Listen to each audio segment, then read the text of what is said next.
Ah, Smart Water. Pure, crisp taste. That's really good water. It's the kind of water that says, I have my life together. I do feel more sophisticated. Smart Water. For those with a taste for taste. Grab yours today.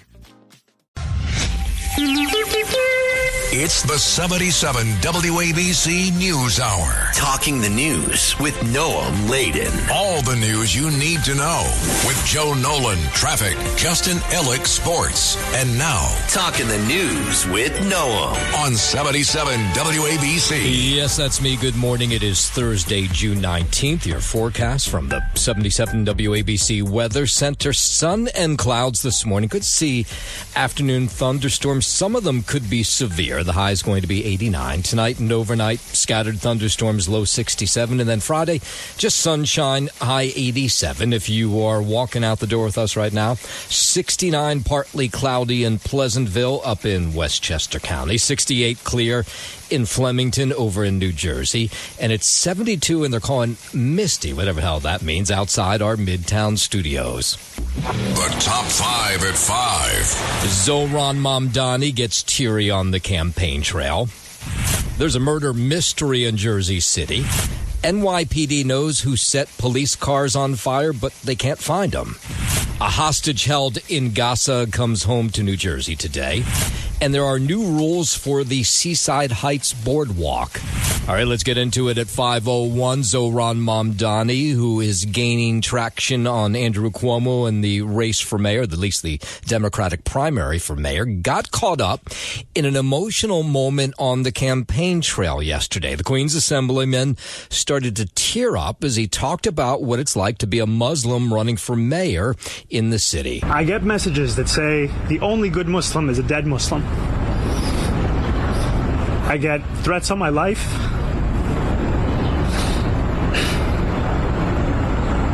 On the people that I love. Okay, so that was during a press conference. Later on, he took part in a podcast, and he was asked about the term from the river to the sea, which anti-Israel protesters have used for those protests since the October 7th attacks, essentially saying to get rid of Israel. And they asked him what you think about that chant, and here was his reaction to that. What I hear in so many is a desperate desire for equality and equal rights in standing up for Palestinian human rights. And I think what's difficult also is that the very word has been used by the Holocaust Museum when translating the Warsaw Ghetto Uprising. Yeah, the U.S. Holocaust Museum reacted quickly to that, saying you can't compare the two. Mamdani insisted he is intent on bringing everyone in the city together. Anti-Semitism is such a real issue in the city, and it has been hard to see it weaponized by candidates. 160,000, maybe a little more than that, ballots have been cast during early voting, which began on Saturday. A Marist poll that came out yesterday shows Mamdani has gained even more ground on Andrew Cuomo, but it still may not be enough. Here is the Marist pollster, Lee Mingroff, who conducted this survey. Cuomo is playing, the experience card and trying to define Mamdani as the younger, risky, more dangerous choice in these particular times. If that is where the electorate is, then Cuomo will do well ultimately. If some of the Cuomo negatives stick and Mamdani gets, a lot of momentum in the closing days, then you're going to see a potential upset. Then, of course, there's Brad Lander. That factor, this poll was done before Brad Lander's arrest. Criminal charges against the New York City comptroller, a mayoral candidate, are being dropped after he was arrested at immigration court on Tuesday. Now, New Yorkers in Midtown, they were weighing in on whether this was just all a publicity stunt to get him some attention. I don't think so. Not to lie, that's the first thing I thought. But then I heard that he's been doing it. This is his third time going, first time being arrested. I think it's political. To the same time, he gets released in, I heard 3 hours, something like that. So, everything is fishy. Lander was detained by ICE while escorting a migrant out of immigration court. Homeland Security says that he assaulted ICE officers, which he denies. The Department of Homeland Security says it's wrong for politicians seeking higher office to undermine law enforcement's safety to get a viral moment. No doubt that was a viral moment on Tuesday. 5:04. New York's top court is okaying statewide education standards now for private schools. Standards many say are directed towards yeshivas here in the city and upstate, which have been accused of undereducating their students. Yeshivas challenged the new standard, saying the state didn't have the power to enforce the law, which says that students must unenroll kids from schools that don't comply with the standards. The New York State Court of Appeals unanimously rejected that argument. Reformers who back the regulations say the ultra-Orthodox Jewish schools aren't giving students basic educations in reading and math.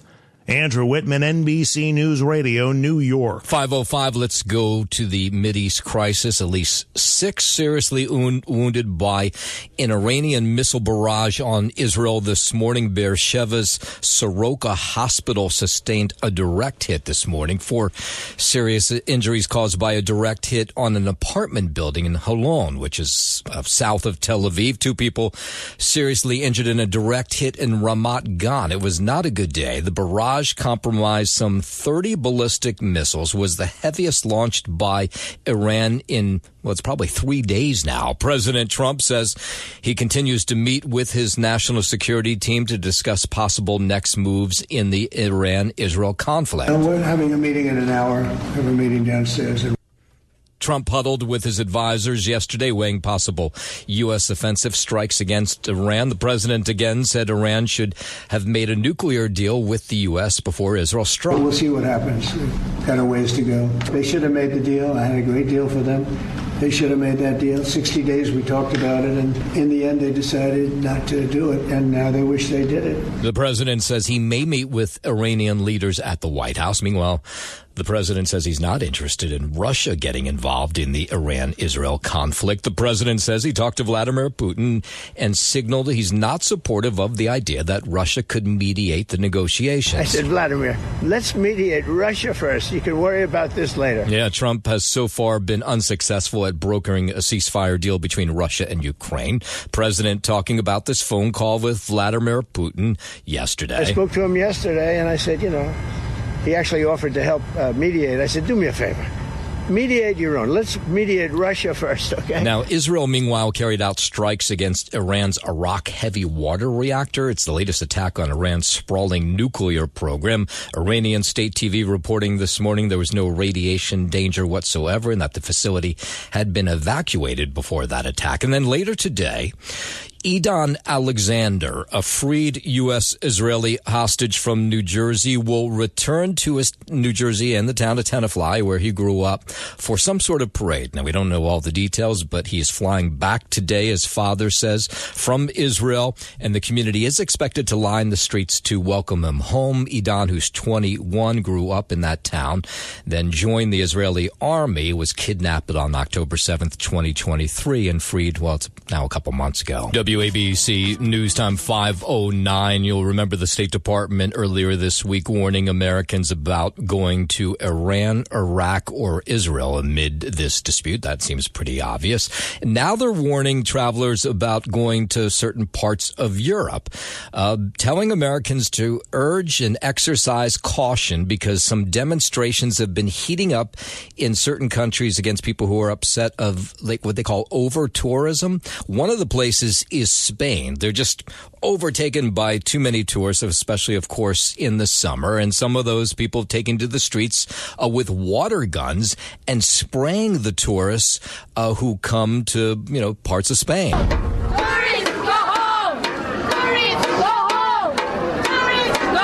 They're also, by the way, upset about the sharp rise of the local cost of living. So, of course, what happens, and we've seen this in places in New Jersey as well and other states cross country, people take their homes and they put them Airbnb because they make more money in Airbnb than rentals, and there's not enough rentals for people, and that's apparently what's happening here in Spain as well. The U.S. Embassy in Spain notes that there are additional protests related to the conflict in the Middle East, and so the State Department worried that some of these conflicts could be taken out on the American tourists who are showing up there. So they're not telling you not to go, but they're telling you to watch, stay away maybe from these demonstrations deportations if you're touring places like Spain today. 5/11, the Trump administration sending another 2,000 National Guard troops to control protesters in Los Angeles. Los Angeles Mayor Karen Bass questioning the need for the troops. Why do you have these young people here who have to miss work, miss school, leave their families, and they're here for no reason? In some instances, and I'm sure you've seen the pictures, in some instances, sleeping on the floor of the federal building. Why are we doing this to them? Defense Secretary Pete Hegseth activated the troops under an Army code which allows the president to call the National Guard into federal service when the U.S. is under invasion. California Governor Gavin Newsom, critical of the deployment, said the soldiers were diverted from critical wildfire work, and he says they're twiddling their thumbs and not doing a whole lot. Given that we are a city of immigrants and immigrants from all countries, anybody is subject to being detained, and that's why it's created a pall over the city of fear. And we've heard some complaints from some towns and cities across the country about these mass deportations maybe harming the economy. In California, they claim that. A new report from the Bay Area Council Economic Institute says deportations could cost California about $275 billion. Undocumented immigrants who make up around 8% of the state's workforce. So they say when they go missing, that hurts the economy. These workers make up 33% of the state's farm workers and 26% of construction laborers. And I mean, these are jobs that are just critical to California's economy and infrastructure. Sorry, didn't mean to step on you there. 61% of construction workers in the state are immigrants. Nearly 2/3 of the state's agricultural workforce are immigrants of any status. The organizers of the No Kings protests say the next nationwide demonstration will take place next month. The people behind the recent No Kings Day, where millions came together opposing President Trump's military parade, are hosting another action day called Good Trouble Lives On July 17th. This day honors civil rights activist and Georgia Congressman John Lewis, who passed away on this date in 2020. Lewis, who coined Good Trouble, served 17 terms in Congress, was an original freedom rider, and marched with Dr. Martin Luther King Jr. on multiple occasions. I'm Liz Kennedy. WABC News Time 513. Let's bring it back home. MTA highlighting improvements being made to 3 Metro North stations up in the Bronx.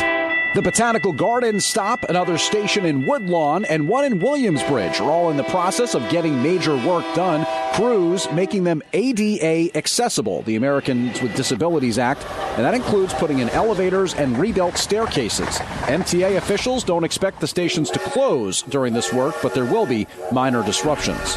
James Flippin for 77 WABC News. From the Bronx, let's go up to Boston. Karen Reed found not guilty of murder yesterday. Reed spoke after leaving the courthouse. No one has fought harder for justice for John O'Keefe than I have and my team. Jurors found that Reed did not hit her Boston cop boyfriend, John O'Keefe, with her SUV after a night of drinking back in 2022. Her lawyers argued she was being framed by police for his death. The jury found Reed not guilty on second-degree murder and manslaughter charges, but did find her guilty of driving under the influence. Her trial ended in a mistrial due to a hung jury.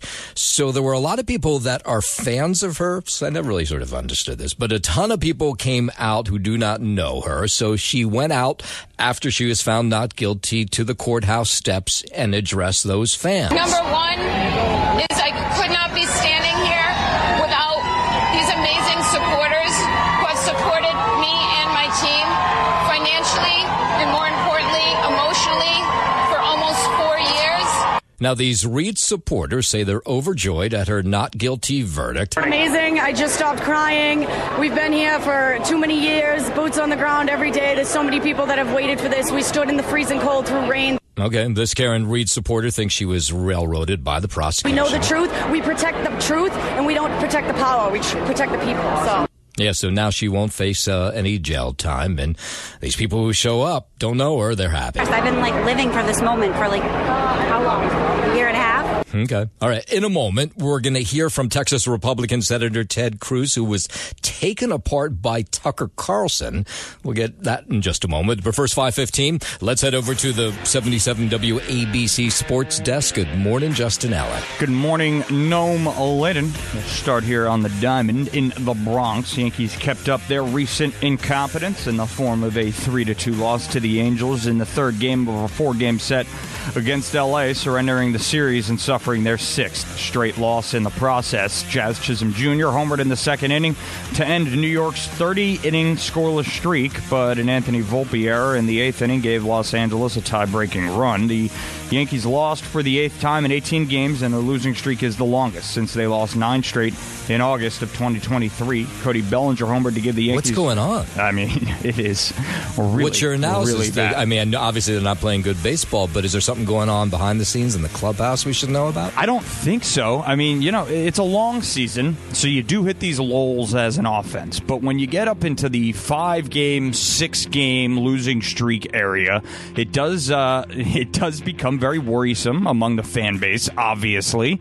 And when you're doing that in a fashion where you're not scoring runs, any runs for that matter, for 30 straight innings, like it's one thing to lose 9-8. You're still scoring runs, but right. you're losing these high-scoring games. The Yankees haven't been scoring any runs. Not only that, it's not like they've been getting guys in scoring position. They got like 2 guys on second base as far as second base in the last like 2 or 3 games. So it's getting really bad in terms of offensive production, and the pitching has been good too. I mean, it's not like they've been giving up a lot of runs. These starting pitchers for the Yankees have been going out and putting up really good performances to try and help this offense out. But Aaron Judge, man, I mean, we made fun of these WFAN guys a couple days ago for yelling and screaming about how if he goes cold, the entire Yankees lineup goes cold. But that is becoming more and more looking like more and more like it's reality the last couple of days. I mean, Aaron Judge, his struggles have continued,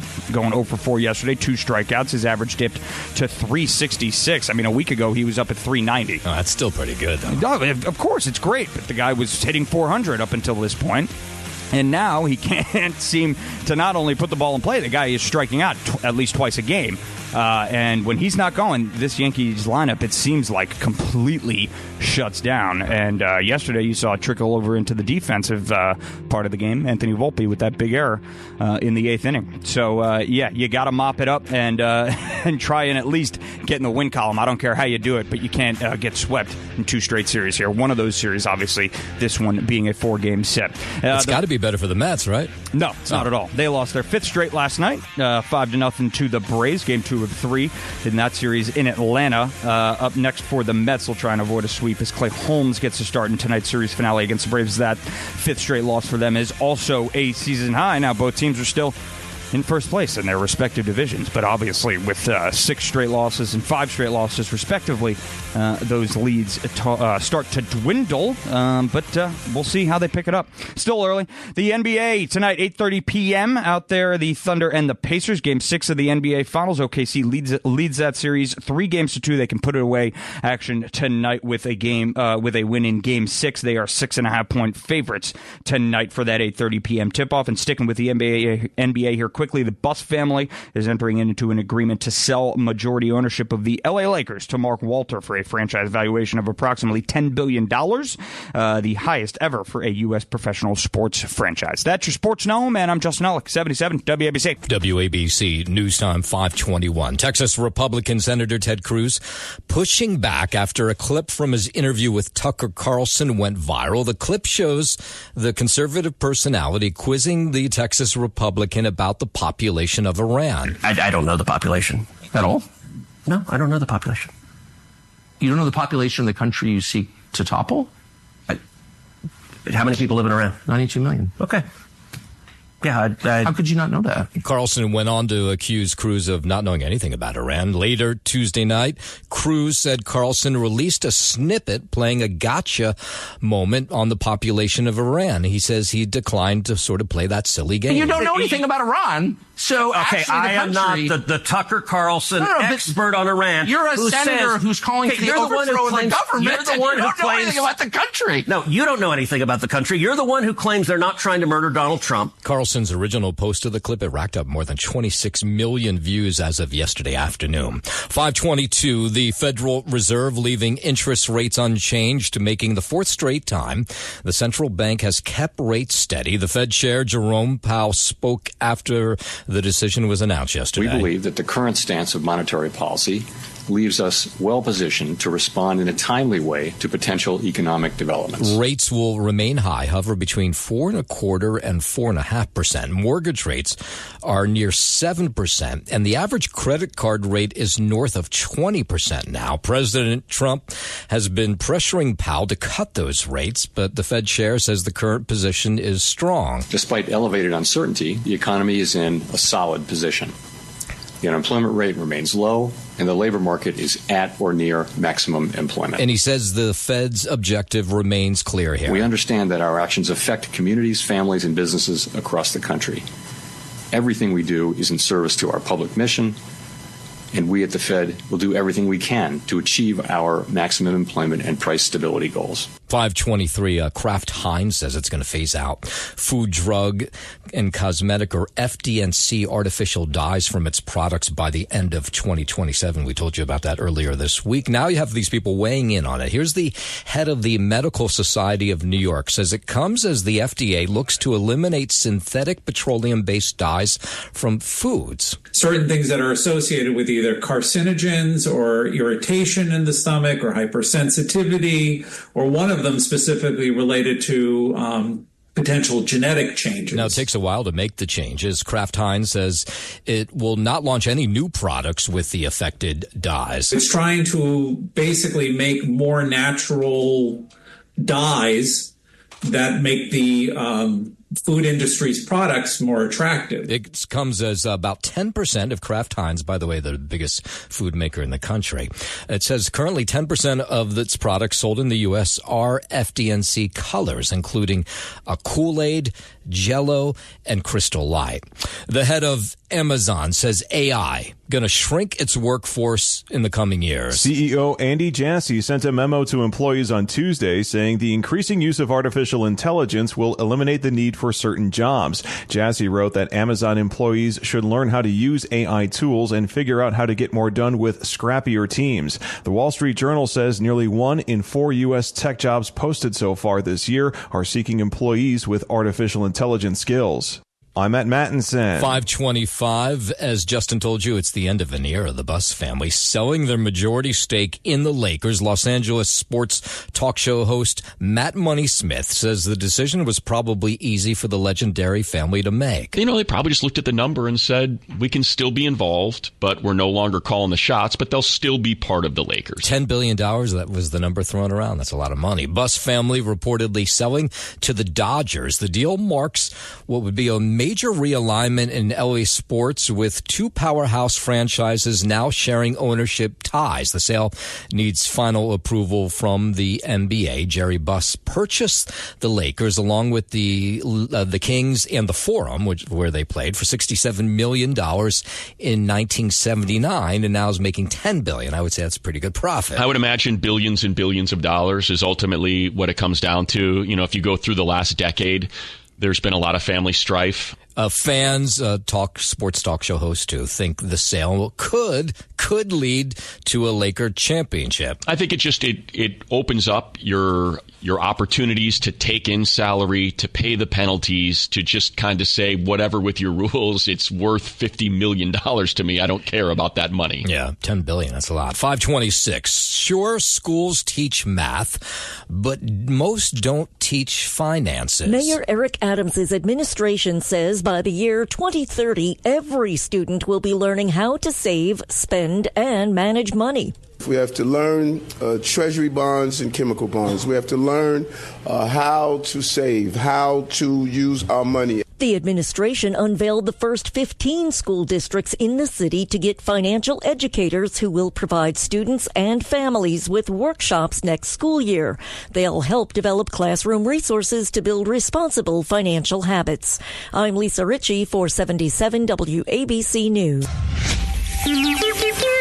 It's the 77 WABC News Hour. Talking the news with Noam Laden. All the news you need to know with Joe Nolan, traffic, Justin Ellick, sports. And now, Talking the news with Noam on 77 WABC. Yes, that's me, 536. Good morning. It is Thursday, June 19th. Your forecast from the 77 WABC Weather Center.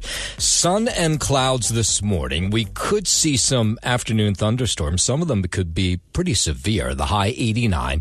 Tonight and overnight, scattered thunderstorms, low 67. Then finally a day that will be sunny the entire day. Friday, sunshine, high 87. If you are walking out the door with us right now, 69, partly cloudy in Pleasantville up in Westchester County. 68 and clear in Flemington over in New Jersey. And it's 72 and clear right outside our Midtown studios. WABC News Time 538. Zohran Mamdani has the momentum, closing the gap on front-runner Andrew Cuomo in the race for mayor here in the city, but it's not clear whether he'll be able to close the gap completely. Of course, early voting began on Saturday. It lasts till Sunday, and Tuesday is primary day. Zohran Mamdani still down by 10 points in this Marist Institute of Public Opinion that came out yesterday. In that Marist poll, primary voters say that none of the candidates have the 50% needed to win outright, which would then mean we'll go into future rounds with this ranked voting. Cuomo is the first choice of 38% of likely Democratic voters. Mamdani comes in second with 27%. He is telling his supporters, though, he has the momentum and can still pull this thing out. We continue to be within 10 points. We continue to be on the verge of a single-digit race. Yeah, but 10 points is a lot. The Cuomo campaign feeling the heat, though, and they have been on the attack against Mamdani, putting ads like this one on the air. Trump's coming for New York. Who do you think can stop him? Zohran Mamdani's a 33-year-old dangerously inexperienced legislator. Now, this Marist poll predicts that Cuomo will not win until the 7th round when he captures 55% to Mamdani's 45%. Lee Miringoff is the one who conducted the poll for Marist. Cuomo is playing, the experience card and trying to define Mamdani as the younger, risky, more dangerous choice in these particular times. If that is where the electorate is, then Cuomo will do well ultimately. If some of the Cuomo negatives stick and Mamdani gets, a lot of momentum in the closing days, then you're going to see a potential upset.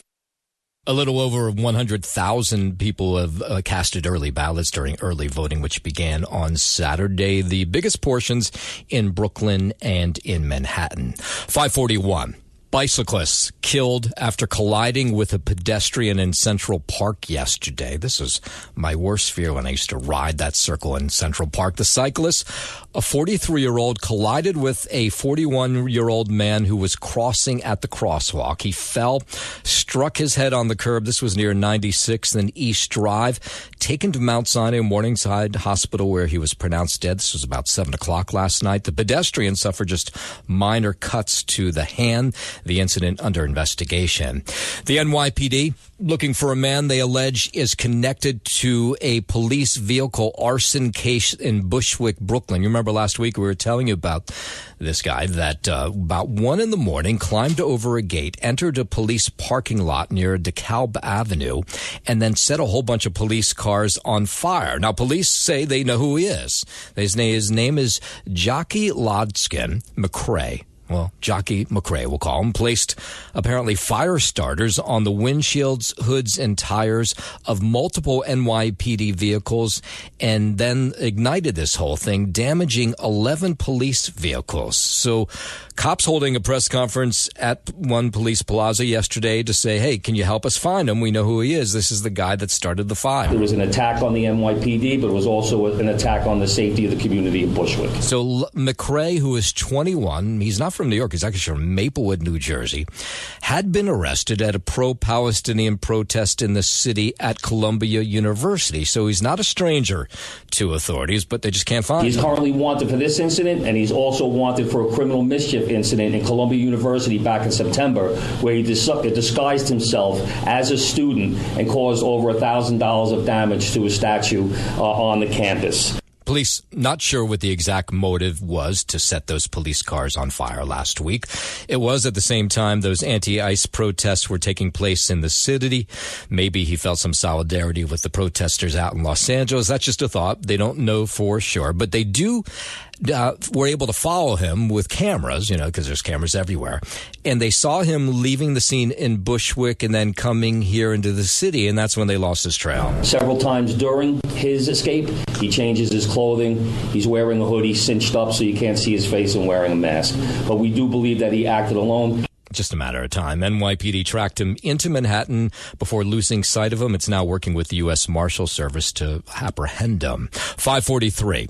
Hundreds gathering amid what a national day of protest announcing Israel's military campaign against Iran. So this protest was in Bryant Park last night. There were anti-war demonstrators, but also Iranian Americans who showed up, worried for the family's safety back in Iran as President Trump decides whether or not to get involved in the conflict between Israel and Iran. I'm in touch personally again, and my organization represents Iranian Americans who are watching all their family and friends in Tehran be evacuated, who are seeing car bombs go off in Tehran, who are seeing hospitals blown up, media buildings blown up, gas stations. This is much, much broader of an attack than simply targeted strikes on the nuclear program. That part of the protest last night in Bryant Park. Israel's been lobbying for more support as the U.S. has a 30,000-pound bunker buster capable of reaching Iran's deeply buried nuclear site. I have ideas as to what to do, but I haven't made a final. I like to make the final decision 1 second before it's due. I've been saying for 20 years, maybe longer, that Iran cannot have a nuclear weapon. So far, the U.S. not getting involved. Some lawmakers, both sides of the aisle, pushing for that to stay that way. They say, no, the U.S. should not get involved. Here's Senator Elizabeth Warren. We don't need to escalate in Iran.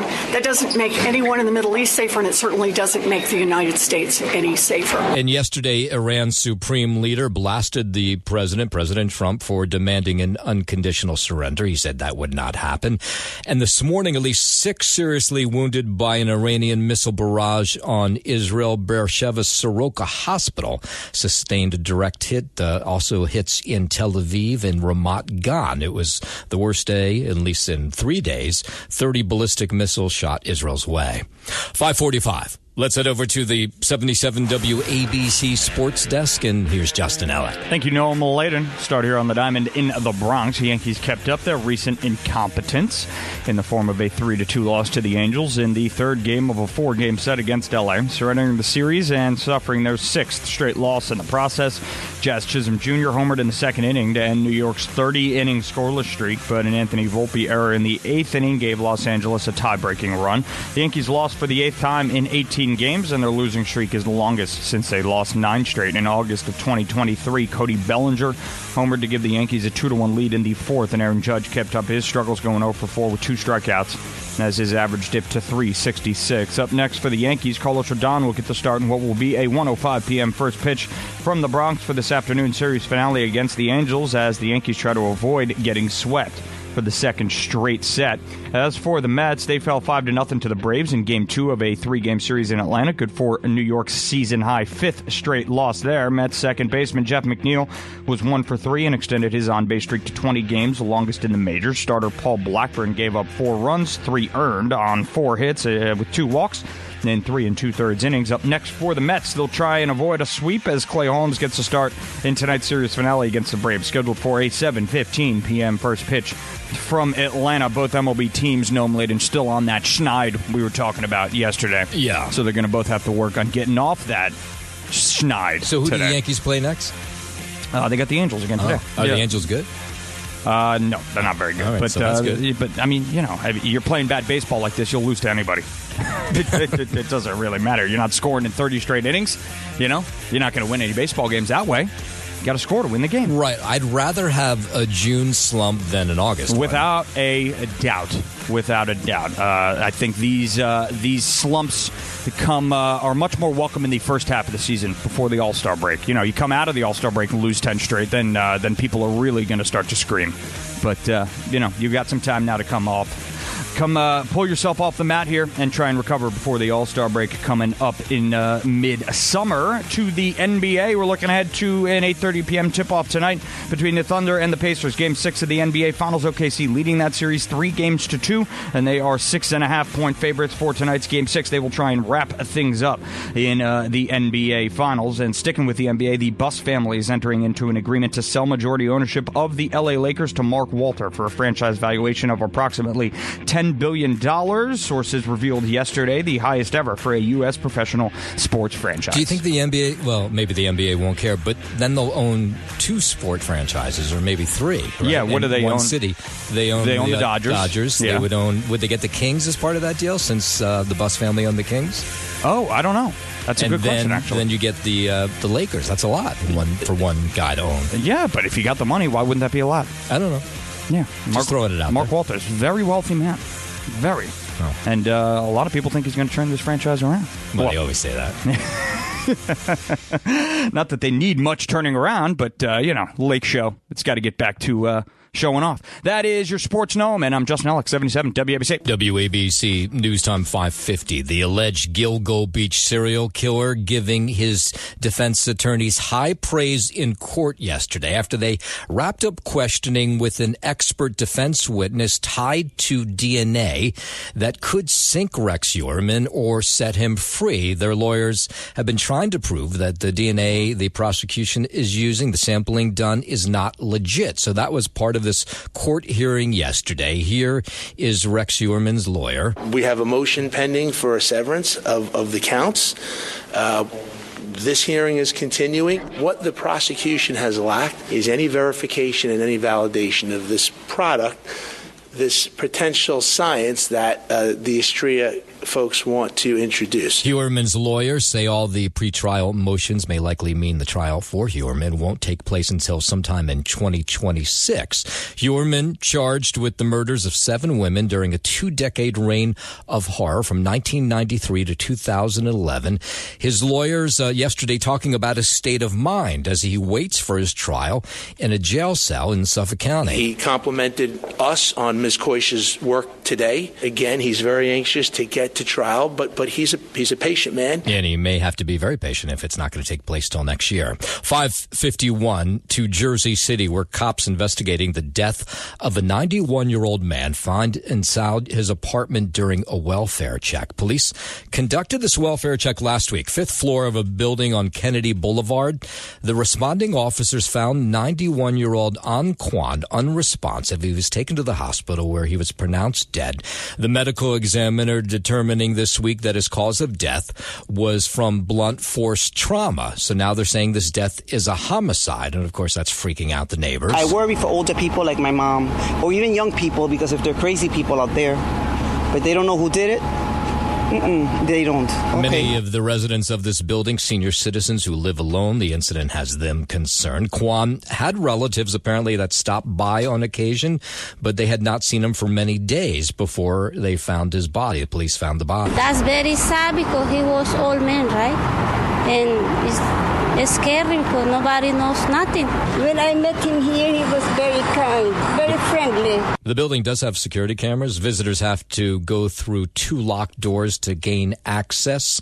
Now, of course, they're watching the front of the building a whole lot more closely. Police so far making no arrests, have not revealed much about their investigation into that death. 5:53, let's bring it back here into the city. New York City unveiling an initiative to help students learn financial literacy. I think this is huge. Mayor Adams says by the year 2030, every student will be learning how to manage money. They don't really teach you that in school. At least when I was in school, they didn't. We have to learn treasury bonds and chemical bonds. We have to learn how to save, how to use our money. So the administration unveiling the first 15 school districts in the city to get financial educators who will provide students and families with workshops next school year. They'll help develop classroom resources to build responsible financial habits. Yeah, nobody really ever teaches that. You got to figure it out on your own. If you're not able to save money for college, to save money to buy a house, to save money to invest in the future and be prepared for your retirement, you're going to just add so much stress on yourself. The mayor says by 2030, New York City will be one of the first public school systems to have financial educators in every single district. 5:54. Fresh report by the Regional Plan Association shows the positive impact congestion pricing is having on traffic in New York City. Here's the head of the MTA, Jano Lieber, responding to this report. By every possible metric, by every standard, congestion pricing is a success. It's reduced congestion dramatically. It has improved drive times for people. The report shows traffic delays are down by 25% in Manhattan, with delays in the Bronx down 10%. Staten Island has seen a 5% reduction. In New Jersey, where there was worries there was going to be major traffic tie-ups due to congestion pricing, delays there, according to this report, down 14%. Trip times for buses have decreased at the Lincoln Tunnel and the Holland Tunnel. Now, I can tell you, my experience is it's gone backwards. For a while, I was having the greatest ride home of all time. It would take me no time to get from all the way on the east side where we work to the Lincoln Tunnel. But now I'm back to what I think I was before. At least that's been my experience. But I guess the report in the MTA would say I'm wrong. It's improved travel times for a lot of people who are getting into the city on buses, whether they're coming from New Jersey or Long Island or on our express bus system. Yeah, so the data was from the time period of January through April compared to the same time frame last year, of course, when there was no congestion pricing. Then we'll end with a story down in Seaside Heights. Seaside Heights officials unanimously approving a number of boardwalk ordinances following that chaotic Memorial Day weekend holiday. That was, remember this, when 80 people were arrested, 4 people stabbed. So now they're going to restrict times on the boardwalk and what you can bring with you on the boardwalk, prohibiting backpacks during certain hours. We're starting to look at backpacks as a reason for somebody carrying some weapon. So we have to look at that with new eyes. We've got to let the people know we're fighting for safety in our community. Yeah, it sounds like the mayor, if I recognize his voice, Tony Vaz. Under the new ordinance, the boardwalk would be closed to the public between the hours of midnight and 6 a.m. on Sunday night through Thursday night and 1 a.m. until 6 a.m. on Friday and Saturday nights. Regarding bags on the boardwalk, no bag larger than 8 inches by 6 inches will be allowed. And I guess they'll have police checking on the weekends. I don't foresee any real big problems coming this July 4th weekend. I think it's going to be as usual. I spoke with Colonel Callahan. He's going to send down horses, canine, and whatever else we need. Public safety comes first, and that's what we're going to do. Yeah, so the test of this new program will begin, well, the first big test of it will come July 4th weekend. 5:57, traffic, transit on the 7s. Here's Joe Nolan. If you're saying hello to Mayor Boz, you just have to say hello to Chief Tommy Boyd. That was him, actually, right there. Yeah, Tommy Boyd, yeah. He's a good guy. Yeah, anyway. they're both good guys. Yeah, they are. They really are. Thanks for listening to the News Hour with Noam Laden. You can hear the News Hour with Noam Laden weekday mornings at 5 on 77 WABC. If you like the podcast, share it with your friends and listen anytime at WABCRadio.com and download the WABC Radio app. Hit that subscribe button on all major podcast platforms. Plus, follow WABC on social on Instagram, TikTok, Facebook, and X. See you next time for a new episode, so you never have to wonder. What the heck is going on here? Roger Stone here for Colonial Metals Group. Pay attention, because China is leading the largest anti-American alliance since World War II. One that's already dumped U.S. bonds, grabbed 43 million acres of our farmland, and is plotting to dethrone the dollar. That's why IRA and 401k savers are protecting their savings with gold. Go to freegoldguide.com/stone or call 800-747-6589 for your free gold guide on how to protect your wealth with gold, and it's 100% tax-free.